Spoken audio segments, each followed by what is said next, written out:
The Galactic Assembly had existed for 12,000 years. It was the oldest and most powerful organization in the known universe. Representatives from over 900 different alien species gathered in a massive hall on a space station called Nexus Prime. This station floated at the exact center of the galaxy, built there on purpose so that no species could claim it belonged to their territory. Every species that learned how to travel faster than light earned a seat in the assembly. They earned a voice. They earned a vote. This was the law, and it had never been broken. Ambassador Al of the collective had served in the assembly for 60 years. She was tall and thin, with skin that changed colors depending on her mood. Her people were known for their curiosity and their love of knowledge. They had been members of the assembly for 8,000 years. Every day, Al walked past the same chair on her way to her seat. It was a beautiful chair, made of polished black stone and soft synthetic leather. It was designed for a species with 2 arms, 2 legs, and a body shape similar to many common species in the galaxy. The chair had been installed 300 years ago. No one had ever sat in it. The chair belonged to Earth. It belonged to the humans. Al had asked about the empty chair many times over her 60 years of service. The answers she received were always the same. The elder species would change the subject. The younger species would admit they did not know. And the assembly records on Earth were locked behind security codes that even she could not access. Today, she decided to try again. The session had ended early, and the delegates were leaving the Great Hall. Al spotted first speaker near the central platform. He was one of the oldest species in the galaxy. His skin was wrinkled and gray, covered with bioluminescent markings that glowed softly in the dim light. He had led the assembly for 300 years. "First speaker," Al said, approaching him carefully, "may I have a moment of your time?" Turned to face her. His ancient eyes studied her for a long moment. "You wish to ask about the humans again?" "I do. I have asked many times and I have never received a real answer. I believe I deserve one." What you believe you deserve and what is wise to share are not always the same thing, Ambassador. Al felt her skin flush with frustration, shifting to a deep orange color. "First speaker, the humans achieved space travel centuries ago. They developed quantum communications. Our observation probes have watched them build colonies on 3 worlds in their home system. They have met every single requirement for assembly membership. Why do they not sit among us?" Was quiet for a long time. The other delegates continued to file out of the hall, leaving the 2 of them increasingly alone. Finally, the old spoke. "They do not simply meet our requirements, Ambassador. They exceed them. They exceed them in ways that should not be possible. That is precisely the problem." "I do not understand." "No, you do not," began walking toward the exit, and Al followed. "The elder races made a decision 300 years ago. We decided that humanity would not be contacted. They would not be invited. They would not even be told that other intelligent life existed in the universe. But that violates the founding charter of the Assembly. Every species that achieves faster than light travel must be offered membership. The humans have not achieved faster than light travel, not yet. Our probes indicate they are very close, perhaps within a decade." Stopped walking. His bioluminescent markings dimmed, a sign of deep concern among his people. "Yes, we know. And when that day comes, we will face a crisis that this assembly has never experienced before." "What kind of crisis? Are the humans dangerous? Are they aggressive?" "They are not unusually aggressive, no. They fight among themselves as many young species do. They have wars and conflicts, but they also show remarkable capacity for cooperation and compassion." Paused. "The danger they represent is not what they might do to us, Ambassador. The danger is what they are." Before Al could ask another question, raised his hand. "I have said too much already. If you wish to understand, I suggest you look into the restricted archives. You have enough clearance to access the basic files."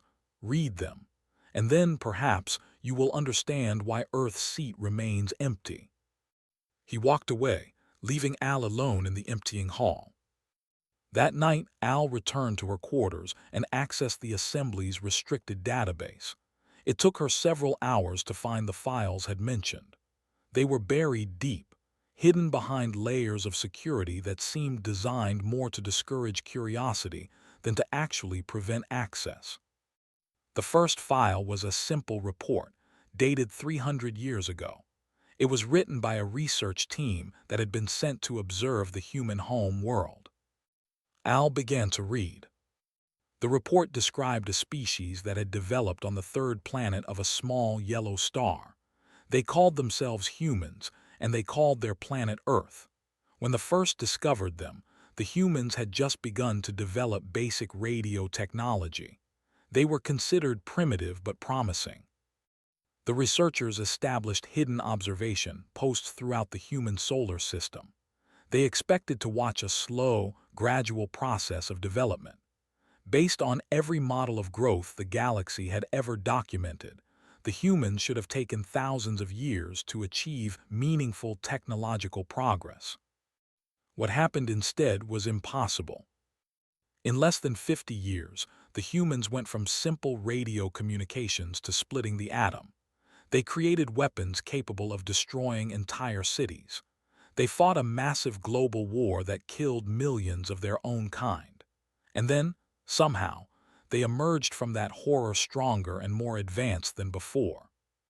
Al read about something called the space race. Two groups of humans, divided by political beliefs, had competed to be the first to leave their planet. In their desperation to win, they had achieved things that should have taken centuries. In 1969, barely 20 years after their first satellites, humans walked on their moon. They strapped themselves to giant tubes of explosive fuel and launched themselves into the void. When their primitive computers failed, they did the mathematics by hand. They risked everything, again and again, driven by a need to compete and win that the researchers had never seen before. The file contained a note from the lead researcher. Al read it 3 times, unable to believe what she was seeing. "We have made a critical error in our initial assessment. This species does not develop according to any known model. They do not progress in steady, predictable stages. They accelerate. Each generation advances faster than the one before. If this pattern continues, they will achieve technological parity with the Assembly's most advanced members within 200 years. Within 500 years, they will surpass us all." The note was dated 300 years ago. Al sat back, her skin cycling through colors she could not control. If the researcher's prediction was correct, humanity should now be approaching the level of the elder races. She opened the next file, desperate to understand what had happened since. The answer, she would soon discover, was worse than anything she had imagined. The humans had not slowed down. They had not plateaued. They had done exactly what the researcher predicted and more. And now, after 300 years of watching and waiting, the galaxy was about to learn what happened when humans finally reached the stars. Al did not sleep that night. She spent hours reading through the restricted files, her horror growing with each new document she opened. The story they told was unlike anything she had learned in her 60 years of diplomatic service. The research team had continued watching Earth for decades after their first report. They documented everything. They watched humans invent computers, then make them smaller and faster every few years. They watched humans connect their entire planet through something called the Internet. They watched humans begin to edit their own genetic code, changing the very building blocks of life. None of this was supposed to happen so quickly. The files included comparative data from other species. Al's own people had taken 4,000 years to develop computer technology. They had taken 6,000. They had never developed it at all, instead using biological systems for information processing. Humans had gone from their first simple computers to machines that could beat their greatest minds at complex games in less than 70 years. Al found the transcript of an emergency assembly session from 300 years ago. It had been called by first speaker, who had led the assembly before. The session was classified at the highest level, and only the elder races had been allowed to attend. "We face a situation that has no precedent in our history," had said to the gathered delegates. "The humans are not simply advancing, they are accelerating. Their rate of progress doubles with each generation. If we do nothing, they will achieve faster than light travel within the next few centuries. And when they do, they will spread across the galaxy like a flood." The delegate had spoken next. "Then we must act. We can guide their development, slow it down. We have done this before with other promising species." "The models suggest that intervention would fail," replied. "Human society is too chaotic, too divided. They would not accept guidance from a central authority, and if we revealed ourselves to them, we believe it would only make them advance faster. Competition is their primary motivation. Give them something to compete against, and they will throw everything they have into winning." A delegate from the spoke up. "Then we should integrate them now before they become too powerful. Bring them into the assembly. Give them responsibility. Perhaps membership will temper their growth." There was a long silence in the transcript. Then the delegate had spoken. They were one of the oldest species in the galaxy, so ancient that their original form had been forgotten. They existed now as patterns of energy, barely able to communicate with physical beings. The translator had struggled to convert their concepts into words, but the message was clear enough. "You younger races do not understand what you are seeing. The humans are not dangerous because of their technology. They are dangerous because of what drives them. Look at their history. Every great leap forward came from conflict. Every major invention was born from competition or necessity. They do not seek knowledge for its own sake. They seek advantage. They seek victory. They cannot stop reaching for more, even when more might destroy them." The delegate had paused, and when they continued, the translator rendered their words with unusual emphasis. "They have already nearly destroyed themselves 3 times. Nuclear weapons, environmental collapse, engineered diseases. Each time they came to the edge of extinction, and each time they pulled back at the last moment and emerged stronger than before. They learn from their mistakes in ways other species cannot. Their failures do not weaken them. Their failures forge them." Al read the next section with growing unease. "We do not fear that humans will attack the assembly. We fear what will happen to the assembly when humans join it. Every species in this chamber has found their place. You have achieved stability. You have achieved balance. Humans have never known stability. They have never wanted it. They will change everything they touch, not out of malice, but because change is what they are." The vote that followed was almost unanimous. Only they had opposed the final decision. The quarantine protocol was simple. No contact would be made with humanity. No technology would be shared. No hints would be given that other intelligent life existed in the universe. Earth's seat would be installed in the assembly hall as required by the founding charter, but no invitation would be extended. Humanity would be left alone. The elder races believed this was the safest option. Let the humans fight their battles on their own world. Let them spend their energy competing with each other. Perhaps, given enough time, they would mature. Perhaps they would slow down, plateau, become something the galaxy could safely welcome. If not, at least they would be contained. Al closed the transcript and opened the most recent observation reports. What she found made her skin shift to a pale gray, the color of fear among her people. The quarantine had not worked. In 300 years, humans had colonized Mars, establishing permanent settlements in the planet's underground caves. They had built research stations on Europa, one of the moons of their 5th planet.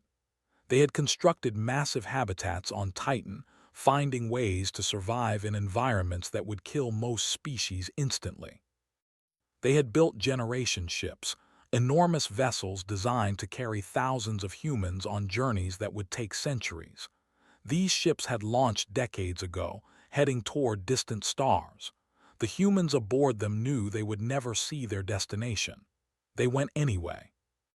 And the most recent reports, dated only a few months ago, contained news that made Al's hearts race. A human research team had successfully tested a prototype faster-than-light engine. The test had been small, moving a tiny probe a short distance, but the implications were clear. Within years, perhaps months, humans would have ships capable of crossing interstellar distances. They would find the assembly. It was only a matter of time. Al stood up from her desk and walked to the window of her quarters. Outside, the lights of Nexus Prime sparkled against the endless black of space. Thousands of ships moved through the station's traffic lanes, representatives from hundreds of species going about their daily business. None of them knew what was coming. She thought about the empty chair in the assembly hall. For 300 years, it had stood as a symbol of a problem the galaxy had chosen to ignore. Now that problem was about to arrive on their doorstep. Al was afraid. She could admit that to herself.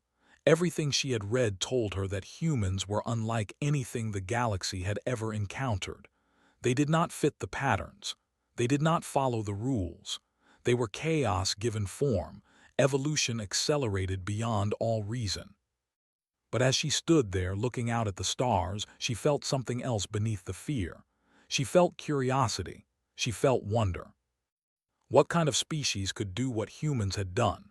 What kind of beings could stare into the face of extinction again and again and keep reaching for the stars? What kind of minds could look at the impossible and say, "Not yet"? Al made a decision. She would not wait for the humans to find them. She would not let the assembly be caught by surprise. She would go to Earth herself. Commander Lisa had been in space for 20 years, but nothing had prepared her for this moment.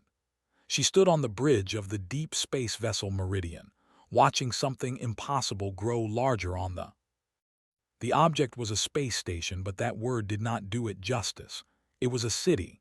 It was a world unto itself, 40 kilometers across, covered in lights of every color, surrounded by more ships than Lisa could count. Some of those ships were sleek and elegant. Others were massive and strange. A few hurt her eyes to look at directly, built in shapes that seemed to twist the laws of physics. "I count over 10,000 vessels in the surrounding area," said Danny Shaw, her pilot. He was young, barely 30, but he had the steadiest hands of anyone Lisa had ever flown with. Right now, those hands were trembling slightly. "Some of them are bigger than anything we've ever built. Some of them are smaller than our shuttles." "Different species," Lisa said quietly. "Different designs." "Ma'am, are you saying what I think you're saying?" Lisa did not answer. She was still processing what she was seeing. For her entire life, humanity had wondered if they were alone in the universe. They had sent probes, listened for signals, searched for any sign of other intelligent life. They had found nothing. And now here it was. Not just one alien species, but apparently hundreds. A galactic civilization that dwarfed anything humanity had imagined. "We're being scanned," reported from the communications station. She was the oldest member of the crew, a veteran of 3 deep space missions. Her voice was calm, but Lisa could hear the tension underneath. "Multiple frequencies. Some of them don't match anything in our databases." "Can you identify the source?" "The station itself, I think, and several of the larger ships." Paused. "Ma'am, I'm also detecting what looks like a navigation beacon. It's broadcasting coordinates. I think it's meant to guide visitors." "That's how we found them in the first place," Danny reminded her. "We followed the beacon." Lisa nodded. 3 weeks ago, they had detected an unusual energy signature during a routine survey mission. When they investigated, they found a beacon broadcasting in patterns that were clearly artificial. Not human artificial. Something else. Against all protocol, Lisa had made the decision to follow it. Some signals, she had reasoned, were too important to ignore. Now she was beginning to wonder if that had been the right choice. Incoming transmission, announced. Audio only, standard electromagnetic frequencies. Put it through. The voice that came through the speakers was speaking perfect English. Not accented, not artificial sounding. Perfect, like a native speaker from Earth. Human vessel, you have entered assembly space. You are not registered as a member species. State your intentions. Lisa took a deep breath. This was the moment. Everything humanity had ever hoped for, everything they had ever feared, was about to begin. This is Commander Lisa of Earth Vessel Meridian. We come in peace, seeking contact with other intelligent species. We detected your beacon and followed it here. There was a long pause. Lisa imagined she could feel the weight of thousands of alien eyes turning toward her tiny ship. Stand by for approach vector. Do not deviate from assigned course. Do not attempt communication with other vessels. An escort will guide you to a secure docking bay. The transmission ended. A moment later, a ship separated from the mass of vessels surrounding the station and began moving toward them. It was large, angular, covered in what were obviously weapon ports. "That's a warship," Danny said. "I noticed. They're sending a warship to escort us. They don't know who we are, they're being careful." Lisa straightened her shoulders. "Follow their instructions exactly. No sudden moves, no unexpected signals. We're guests here and I intend to be polite." The escort guided them through the maze of ships surrounding the station. Lisa noticed that every other vessel had stopped moving. Thousands of alien craft hung motionless in space, all watching the small human ship pass by. She felt like a single ant walking across a picnic table. The docking bay they were assigned was clearly new. The walls still had the shine of recent construction. The airlock systems were already configured for Earth-standard atmosphere. They knew we were coming, Lisa realized. They've been watching us. "For how long?" asked. "I don't know, but they built this docking bay for us. They were ready." The airlock cycled, and Lisa led her crew into a wide corridor. Waiting for them was a group of beings unlike anything she had ever seen. The one in front was tall and thin, with skin that shifted colors as Lisa watched. Behind her stood others, beings made of what looked like living crystal, beings that seemed to be made of shadow, beings with shapes that made Lisa's head hurt if she looked too closely. And beside them all, sitting against the wall of the corridor, was a simple chair. It looked human. It looked like it had been waiting there for a very long time. "I am Ambassador Al of the Collective," the tall alien said. Her voice was musical, layered with harmonics that no human throat could produce. "Welcome to Nexus Prime, Commander. You have no idea how long we have been waiting for this moment." Lisa studied the alien's face, trying to read emotions in features that were nothing like human. "You've been watching us." "Yes." "For how long?" 300 of your years, perhaps longer." Lisa felt her crew shift behind her. 300 years. The aliens had been watching humanity since before the first moon landing, since before the world wars. They had watched everything. "Why didn't you contact us yourselves?" Al's skin shifted to a pale blue color. Lisa did not know what that meant, but she thought she could guess. The alien was uncomfortable. "Because, Commander, we were afraid." The words hung in the air. Lisa looked at the beings surrounding her, at the vast station beyond the corridor walls, at the thousands of ships she had seen outside. All of this power, all of this technology, and they had been afraid of humanity. "Afraid of what?" Lisa asked. "We're nothing compared to this. We just figured out how to travel faster than light. You've clearly been doing it for thousands of years." "Yes, thousands of years." Al stepped closer, her movements graceful despite her strange body. "It took my people 4,000 years to achieve what you achieved in 400. It took the even longer. And the elder races, the ones who built this station, they spent millions of years climbing to their current level. I don't understand. Why would that make you afraid of us? Because you do not climb, Commander. You leap. You throw yourselves into the unknown without knowing if you will survive. You fail and fail and fail again, and somehow each failure makes you stronger. Al's skin shifted through several colors rapidly. We have watched you for 3 centuries. We have seen your wars, your disasters, your moments of self-destruction, and we have seen you rise from each one more powerful than before.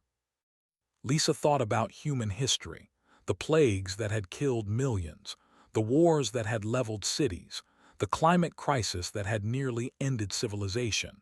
Each time, humanity had found a way to survive. Each time, they had rebuilt stronger than before. She had never thought of that as something to fear. "We are not your enemies," Al continued. "But we did not know what to do with you. You did not fit our models. You did not follow our rules. So we chose to watch, to wait, to hope that you would slow down enough for us to understand. And now you are here. Now the waiting is over." Al gestured toward the chair against the wall. "That chair has been waiting for you for 300 years, Commander. I think it is time we stopped being afraid." Lisa looked at the chair. It was just a chair, but she understood what it meant. A seat at the table, a voice in whatever council these beings had created, a place for humanity among the stars. "I'm going to need to contact my government," she said. "This is bigger than me. This is bigger than my crew or my ship. This is a decision for all of humanity." Al's skin shifted to a warm golden color. "Yes, that is exactly what we expected you to say." The assembly chamber was the largest enclosed space Lisa had ever seen. It could have held a dozen sports stadiums. The ceiling was so high that clouds actually formed near the top, drifting lazily in the artificial atmosphere. Seats rose in tiers all around, each section designed for a different species. Some were filled with water. Some were filled with gas. Some seemed to exist in slightly different dimensions, visible only from certain angles. 900 species, 900 different forms of intelligent life, all gathered in one place. And every single one of them was watching Lisa. She stood at the center of the chamber with her crew behind her. Danny and flanked her on either side, their faces pale but determined. They had spent the past week preparing for this moment, learning what they could about assembly protocol, trying to understand the civilization they had stumbled into.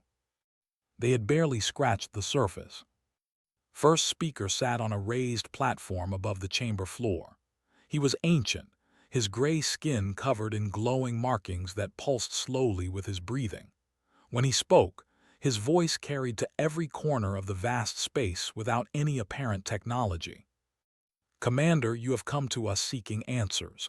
The Assembly has decided that you deserve them." He paused, his old eyes studying her. "But I warn you, the truth may be difficult to hear." Lisa lifted her chin. "My species spent its entire existence believing we were alone in the universe. Whatever you have to tell us, we can handle it." A murmur passed through the chamber. Lisa could not understand the sounds, but she thought she caught notes of surprise, perhaps even respect. Nodded slowly. Then he activated something, and a holographic display appeared in the center of the chamber. It showed a simple graph, a line rising gradually over time. "This is the standard model of development," explained. "Every species we have ever encountered follows the same basic pattern.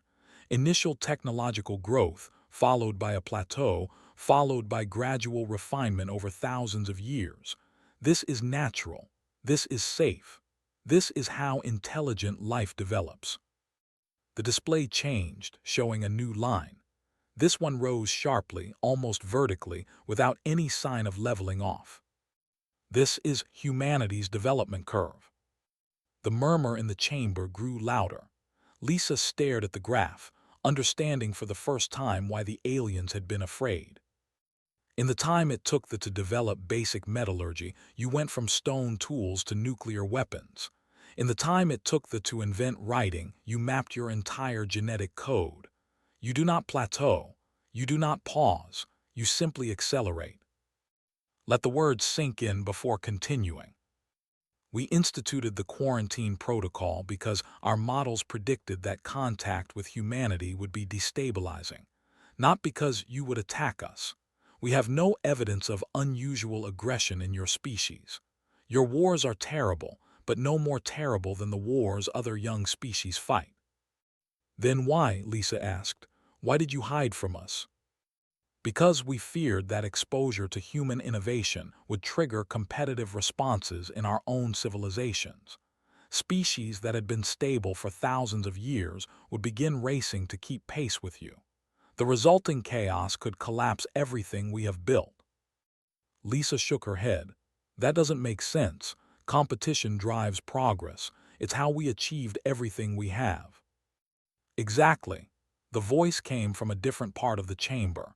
Lisa turned to see a section that seemed to shimmer with energy, barely holding a shape. She remembered, one of the oldest species in the galaxy.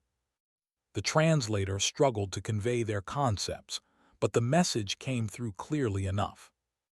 You do not fear competition, Commander. You thrive on it. When one of your nations began exploring space, others raced to catch up. When one of your companies created a new technology, others worked frantically to surpass it. Your entire civilization runs on the need to be first, to be best, to win. Is that wrong? It is neither wrong nor right, it simply is, but it is also something we have never seen before. The delegate paused.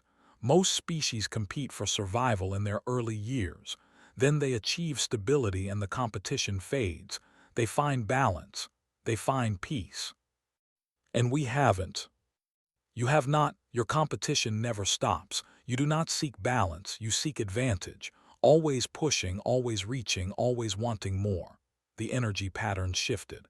And when you fail, when your systems collapse and your people suffer, you do not give up. You learn, you adapt, you rebuild, and then you compete even harder than before.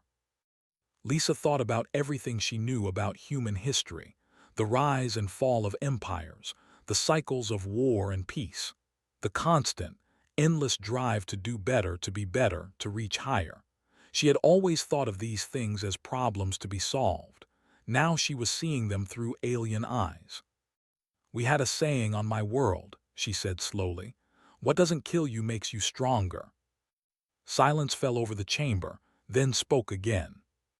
We have watched your species for 3 centuries. We watched you nearly destroy yourselves with nuclear weapons, then pull back from the edge and build international cooperation instead. We watched you nearly destroy your planet's climate, then develop new technologies to reverse the damage. We watched you create diseases that could have ended your civilization, then cure them within years. The holographic display changed again, showing images of Earth, wars and disasters, plagues and famines, and then after each horror, rebuilding, recovery, progress. Every time we thought you would finally fall, you rose instead. Every time we thought you had reached your limit, you pushed beyond it. You are not like other species, Commander. You do not know how to stop. Is that what frightens you? Was quiet for a long moment. When he spoke, his voice was softer than before. Yes, that is what frightens us, because we do not know what a species like yours will become. We do not know where your growth will end, and we are afraid that when you join us, you will change everything. Lisa looked around the chamber. 900 species, watching, waiting, afraid. Afraid of a single small species from a single small world. Afraid of humanity. She understood now. The fear was not about weapons or wars. The fear was about change. The assembly had existed for 12,000 years. It was stable, balanced, predictable, and humanity was none of those things. You're right, Lisa said. We don't know how to stop. We don't know how to be satisfied with what we have. We always want more. We always reach higher. She paused, choosing her next words carefully. But that's not a curse. It's a gift. She turned in a slow circle, addressing the entire chamber. Every single one of you achieved greatness. You built ships that crossed the stars. You created civilizations that have lasted for thousands of years. But at some point, you stopped. You found your balance and you stayed there. You forgot what it feels like to be hungry. The chamber was completely silent now. Every alien eye was fixed on her. We haven't forgotten. We're still hungry. We still look at the stars and see not what is, but what could be. We still dream of things that don't exist yet. And yes, that makes us dangerous. Yes, that makes us unpredictable, but it also makes us strong. Lisa faced directly. You've been watching us for 300 years, waiting to see if we would slow down, calm down, become something you could understand. We haven't. We won't. This is who we are. She straightened her shoulders. The question is, are you ready for us? The silence stretched on for what felt like hours. Then, slowly, rose from his seat. His bioluminescent markings pulsed with colors Lisa had not seen before. The quarantine has failed, Commander. Humanity will spread across the stars whether we invite you or not. The only question is whether we face that future together or apart. He gestured toward the empty chair that sat waiting in the human section of the chamber. Earth's seat has been empty for 300 years. It is time to ask, will your people take it? Lisa looked at the chair, then back at. She thought about Earth, about the billions of people who had no idea this moment was happening. I can't make that decision alone. We'll need to discuss it, debate it, vote on it. She smiled slightly. It's what we do. And for the first time in 300 years, hope flickered in the ancient's eyes. 6 months passed. On Earth, the news of alien contact spread like fire across every continent. At first, there was panic, then disbelief, then slowly something that looked like excitement. Governments held emergency sessions. Scientists analyzed the data Lisa had brought back. Religious leaders debated what it all meant. Everyone had an opinion. It was chaos, it was messy, it was completely human. The debate over whether to join the Galactic Assembly lasted 3 months. Some argued that humanity should stay independent, that joining an alien government would mean losing their freedom. Others said this was the greatest opportunity in human history, that refusing would be insane. Protests erupted in major cities around the world. Talk shows ran 24 hours a day. The internet nearly melted from the traffic. In the end, they voted. Every nation held its own referendum, and then the results were combined. The margin was close, closer than anyone had expected. But when the final count came in, the answer was yes. Humanity would join the assembly. Lisa returned to Nexus Prime 6 months after her first visit. This time, she was not alone. 200 humans came with her, chosen through a process that had been almost as chaotic as the vote itself. There were scientists like Doctor, who had led the Faster-than-Light project. There were diplomats like Senator, selected by the newly formed Earth Council to serve as humanity's first official ambassador. There were military officers like Captain Tony Marshall, representing the defense forces that had been hastily reorganized into something approaching a unified Earth military. But there were also teachers and engineers, farmers and programmers, artists and doctors, people from every nation and every background, each chosen because they represented some part of what humanity had become. The assembly chamber was even more crowded than before. Word had spread that the humans were coming, and delegates from species who had not attended a session in centuries had returned to witness the moment. Senator walked at the front of the human delegation, her gray hair pulled back in a simple knot. She was 63 years old, a grandmother of 4, and she had spent her entire career negotiating between groups that did not want to agree. This, she had told Lisa on the journey, was just another negotiation. A bigger table, stranger faces, but the same basic challenge. First speaker said, her voice steady and clear. The people of Earth have considered your invitation. After much debate, we are honored to accept membership in the Galactic Assembly. She walked to the empty chair, the chair that had waited 300 years for this moment. She looked at it for a long moment, then sat down. The chamber erupted. 900 species expressed their reactions in 900 different ways. Some made sounds, some flashed colors, some released chemical signals that the translation system struggled to interpret.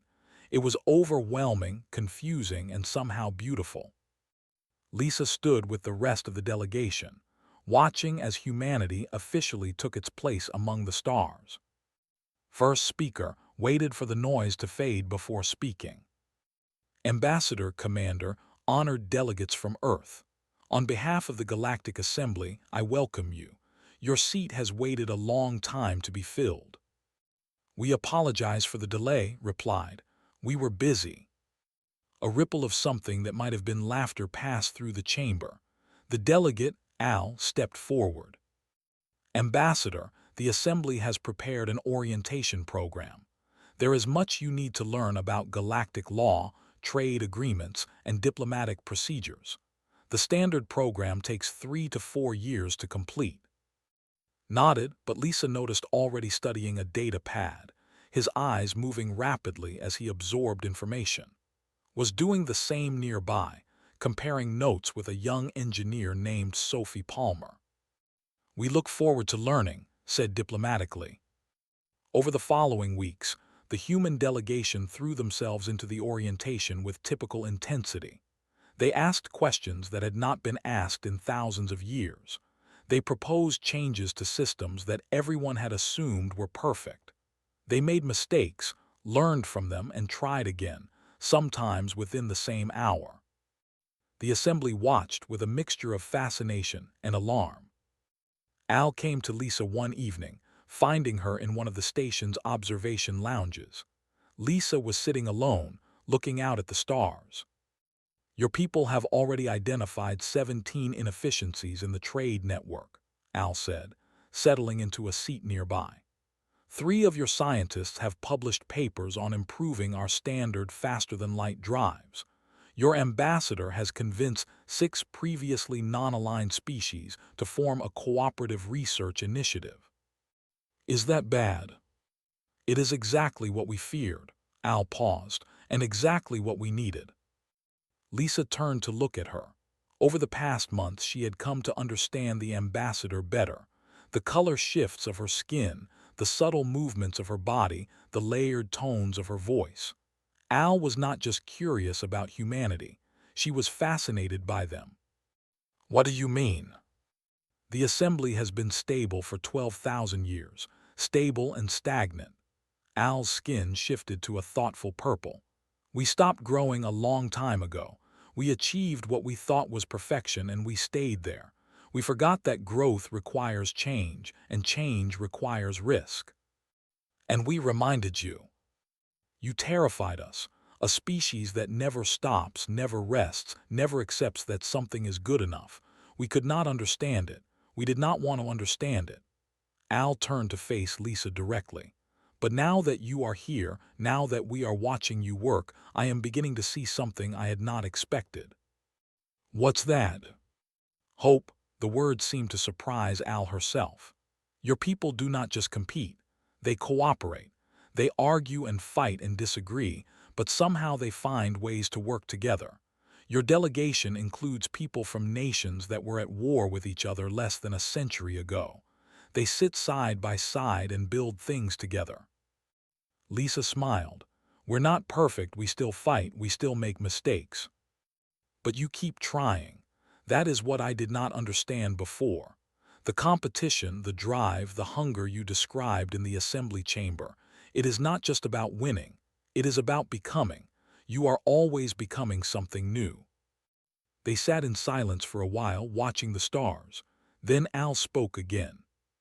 There is something else, something I think you should know. What? The elder races have been watching your integration closely. They expected chaos. They expected problems. Instead, they have seen something that challenges everything they believed about stability and growth. Al paused.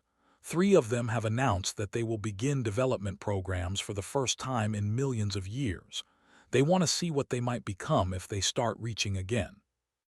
Lisa felt something shift in her chest. Not pride exactly, something bigger than that, something that felt like the future opening up.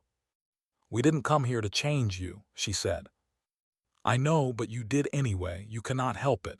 It is what you are." Al's skin shifted to warm gold. "And I am beginning to think that is not something to fear. It is something to celebrate." The months continued to pass. Humanity's presence in the assembly grew from a curiosity to a catalyst. Human engineers worked with scientists to develop technologies neither species could have created alone. Human diplomats mediated disputes that had simmered for thousands of years. Human artists created works that spoke across species barriers, touching something universal that the galaxy had forgotten. It was not easy. There were conflicts, misunderstandings, moments when it seemed like everything might fall apart. But each time, somehow, they found a way forward. Each time, they grew stronger. 1 year after humanity joined the assembly, first speaker called a special session. The chamber was full, every seat occupied. The human delegation sat in their section, no longer visitors but full members of the galactic community. "1 year ago, we welcomed humanity to this chamber," said. "Many of us were afraid of what their arrival would mean. We feared change. We feared disruption. We feared losing the stability we had worked so hard to build." He paused, his ancient eyes sweeping across the gathered delegates. "We were right to expect change. In 1 year, humanity has proposed more reforms than we have seen in the previous 1,000. They have challenged our assumptions, questioned our traditions, and forced us to reconsider what we thought we knew." Lisa held her breath, waiting for the judgment. "And we are better for it." Bioluminescent markings flared bright with emotion. "The assembly was stable because we feared growth. We were balanced because we had stopped reaching. Humanity has reminded us that there is another way. That stability without growth is just another word for stagnation. That balance must be earned through struggle, not preserved through fear." He turned to face the human delegation directly. "You asked us once if we were ready for you. The truth is, we were not. We could never have been ready for a species like yours, but we are grateful that you came anyway." Lisa felt tears forming in her eyes. Around her, she could see similar emotions on the faces of her fellow humans. Danny Shaw was grinning, was crying openly. Even the stern Captain Marshall had a suspicious brightness in his eyes. "The reason we feared humanity was simple," continued. "You never learned how to stop. You never learned how to be satisfied. You looked at the impossible and called it a challenge. You faced extinction and called it motivation." He spread his arms wide, addressing the entire chamber. "Now at last we understand. That hunger, that drive, that refusal to accept limits, it is not a weakness. It is your greatest gift, and it is a gift you have chosen to share with us." The chamber erupted in approval. 900 species, expressing joy in 900 different ways.